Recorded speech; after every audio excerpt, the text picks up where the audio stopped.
Halo sahabat YouTuber, ada yang ingin saya sampaikan dan ini hal penting yang harus dipahami oleh para konten kreator baru atau YouTuber pemula. Nah, hal apa itu? Dia adalah memahami jenis konten. Nah, banyak konten kreator baru atau YouTuber baru itu mereka sendiri tidak paham nanti channelnya itu mau kemana arahnya. Video-video ini nanti mau dibawa kemana. Nah, itulah saya dari awal-awal video saya menyatakan bahwa tentukan dulu jenis kontennya. Ini adalah salah satu contoh konten kreator yang paling simpel yang saya lakukan, yaitu berdasarkan hobi atau pekerjaan saya. Ya, saya petani sawit kan. Saya konten kreator di bidang pertanian, terutama di bidang sawit. Dan channel ini saya buat hanya untuk berbagi saja tentang pengalaman saya sebagai konten kreator. Ini adalah salah satu contoh konten kreator yang simple. Artinya saya tidak butuh studio untuk melakukan perekaman. Outfitnya juga nggak harus mewah. Dan bahan yang kita gunakan untuk syuting dan sebagainya itu nggak perlu yang mahal-mahal. Cukup clip on kalau memang ada. Kalau tidak ada ya nggak masalah sih ya. Yang penting suara kita bisa didengar dengan jelas oleh para penonton. Dan apa yang kita sampaikan bisa dipahami oleh para penonton kita. Nah, itulah saya dari awal-awal video saya menyatakan bahwa tentukan dulu jenis kontennya. Kan ada namanya konten hiburan ada. Itu konten hiburan termasuk lawak, parodi dan sebagainya.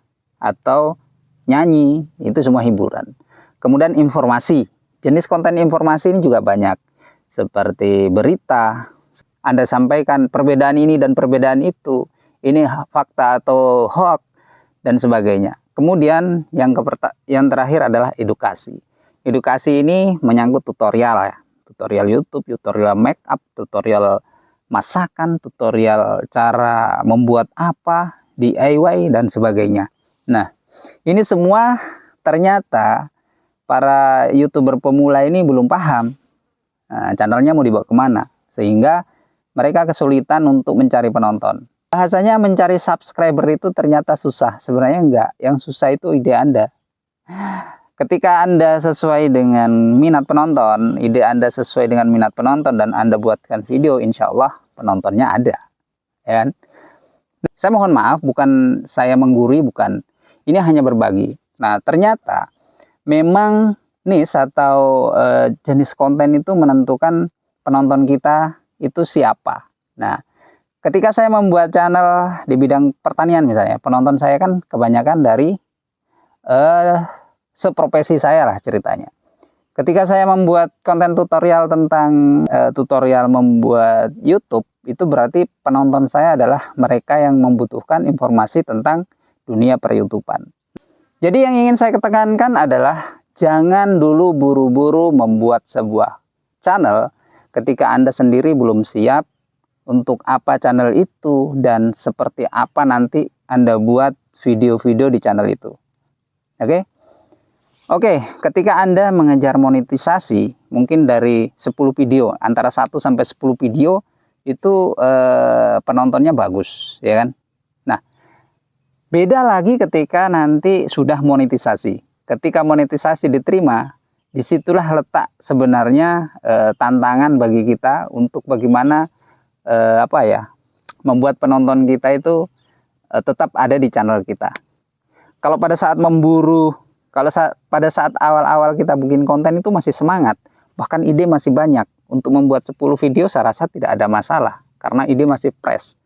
Nah, ketika Anda sudah monetisasi, melewati 10 video, 20 video sampai 30 video, dari situlah nanti Anda akan rasakan sulitnya menjadi konten kreator. Kenapa? Habis ide yang kita akan buat menjadi judul atau membuat video. Nah, sehingga kenapa banyak yang kemarin komentar setelah monetisasi, kenapa view-nya malah turun. Sebenarnya sih pengaruhnya dari situ. Video Anda sudah kurang menarik di mata penonton. Sedangkan video di awal pada saat mengejar monetisasi, Anda masih fresh, ide Anda masih banyak, video Anda masih menarik karena ide-ide itu masih Anda bisa salurkan dalam sebuah video.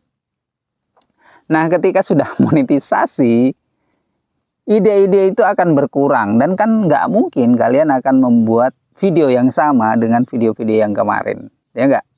Nah, makanya setelah monetisasi banyak yang bilang jumlah view-nya menurun dan sebagainya. Kalau YouTuber besar itu nggak ngaruh ya, karena mereka banyak sekali idenya, karena akan mengalir dengan sendirinya ketika sudah mereka sudah suhu lah ceritanya, dan penontonnya kan sudah banyak, sudah di atas 10.000, itu sudah lumayan lah. Nah, sekarang kalau kita masih baru monetisasi, kita butuh ide yang banyak untuk menarik penonton. Jadi intinya, sebelum Anda terjun di dunia YouTube ini, pikirkanlah baik-baik. Jangan hanya menggampangkan, ternyata bikin video itu gampang, re-upload bisa, AI juga bisa. Semua ada masanya, bos. Ya, semua ada masanya. Artinya, ide yang kita miliki itu terbatas. Kecuali Anda sudah profesional, Anda sudah banyak ide, setiap melihat apapun bisa digunakan sebagai konten. Nah, inilah yang disebut dengan konten kreator. Anda bisa membuat sebuah kreasi dari video-video Anda itu menjadi sebuah tontonan yang menarik, ya dari melihat sesuatu yang memang Anda bisa kembangkan. Oke, sampai di sini video kali ini. Mudah-mudahan ini bisa bermanfaat untuk semuanya. Saya ucapkan selamat mengejar monetisasi. Yang sudah monetisasi, saya ucapkan selamat. Mudah-mudahan penghasilannya meningkat. Oke, sampai jumpa di video mendatang. Dadah.